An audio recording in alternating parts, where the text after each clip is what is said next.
So here's a short clip of what Plata is like to drive around. I tried to stabilise the image as much as possible, hopefully you won't get too sick. The city's laid out like a grid with streets and avenues and diagonals, and by far the most common roads are the one-way streets like this one. They go in different directions, and as you cross the streets you can never be too sure whether someone is going to give way to their right or to their left. It's best to assume that no one's going to behave and people are generally going to do whatever they want. Good news is that when you drive around smaller streets like this, the speed is quite low, so the risk of getting into an accident is lower.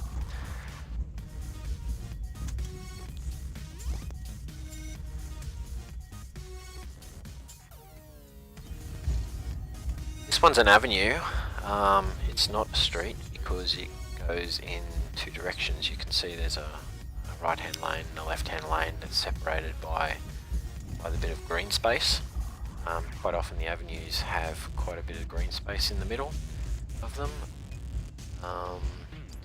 This avenue ends or comes to a T intersection at a square, and this is a small square, and the squares are often parkland as well. The squares operate kind of like roundabouts, so they go in one-way directions only, which is good. Otherwise, it'd be absolutely manic. You can see in some of the streets and the avenues, there's the old tram lines, and a lot of them have been covered up by bitumen. This is the largest square in the city. It's in the middle of the city, and the cathedral is in the middle of this square. It's by far the largest square, and it's also the craziest to drive around. You can see that on the road there's no lane indicators, and even if there were, I don't think they would pay attention to them. People just go in and out of the lanes as they want to, and they don't indicate as well. So driving around these large squares is really probably the biggest test of driving in La Plata. Here I am, I'm trying to look for the diagonal that's on the corner of the square, and you can't hear the audio, but I nearly got hit just there because someone just came up the outside of me and nearly clipped my mirror.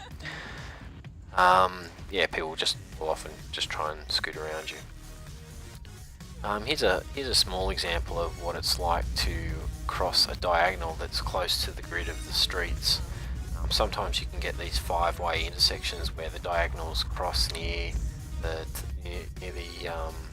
four-way intersections. This one's quite small, but when you get this kind of layout near the big avenues, it can get pretty interesting.